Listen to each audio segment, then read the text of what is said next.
ఉత్తరాఖండ్లో ఉన్న హిమాలయాల్లో ఒక సరస్సు ఉంది. చూడ్డానికి ఎంతో అద్భుతంగా ఉంటుంది, కానీ అక్కడ జరిగే సంఘటనలు భయాన్ని తెప్పిస్తాయి. అదే రూప్కాన్ సరస్సు. ఈ సరస్సుని అస్థిపంజరాల సరస్సు అని కూడా పిలుస్తారు. ఈ సరస్సు సముద్ర మట్టానికి దాదాపు 16,500 అడుగుల ఎత్తులో హిమాలయాల మధ్యలో ఉంది. అసలు ఈ లేక్కి ఎందుకు అస్థిపంజరాల సరస్సు అని పేరు వచ్చింది తెలుసుకుందాం. 1940లో బ్రిటిష్కి చెందిన హరికిషన్ మధ్వాల్ అనే ఒక ఫారెస్ట్ రేంజర్ ఆ సరస్సును చూశాడు.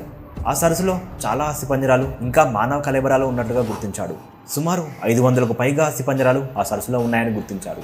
దాంతో అస్థిపంజరాలు ఎవరివి, ఎక్కడి నుంచి వచ్చాయి, అసలు ఏం జరిగి ఉంటుంది అని తెలుసుకోవడానికి పరిశోధనలు మొదలుపెట్టారు. ఆ పరిశీలన ఆధారంగా ఆ హిమాలయ పర్వతాల్లో ఉన్న నందిదేవి ఆలయాన్ని దర్శించుకోవడానికి వచ్చిన వారివని, అక్కడ జరిగిన మంచు విపత్తు వల్ల వారు చనిపోయారని, వారి తలపై ఏదో గుండ్రని వస్తువులు తగలడం వల్ల చనిపోయి ఉంటారని పరిశోధనలో తేలింది. వాళ్ళ ఆలయంలో చేసిన పిచ్చి చేష్టల వల్ల నందిదేవి వాళ్ళని బలి తీసుకుందని ఆ సమీపంలో నివసించే ప్రజలు అంటున్నారు.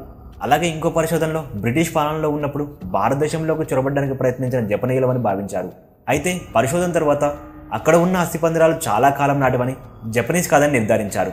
కాలం గడుస్తున్న కొద్దీ ఆ అస్థిపంజరాల సరస్సు మీద చాలా కథనాలు ప్రచారంలోకి వస్తూ ఉన్నాయి. యుద్ధాల కోసం హిమాలయ పర్వతాలను దాటుకుంటూ వచ్చిన ప్రాచీన భారతీయులమని కొందరు, రోగాల వల్ల చనిపోయిన వారివని మరికొందరు, మంచు వర్షం ప్రభావం వల్ల చనిపోయిన వారివని మరికొందరు చెప్పుకుంటూ వచ్చారు. అయితే అక్కడ ఎలాంటి ఆయుధాలు కానీ యుద్ధం జరిగిన ఆనవాళ్ళు కానీ కనిపించలేదు. అలాగే అవి ఆడ మగ పిల్లల అస్థిపంజరాలు. వారు చనిపోయినప్పుడు ఆరోగ్యంగా ఉన్నారని, ఎటువంటి రోగాలు లేవని సూచిస్తున్నారు.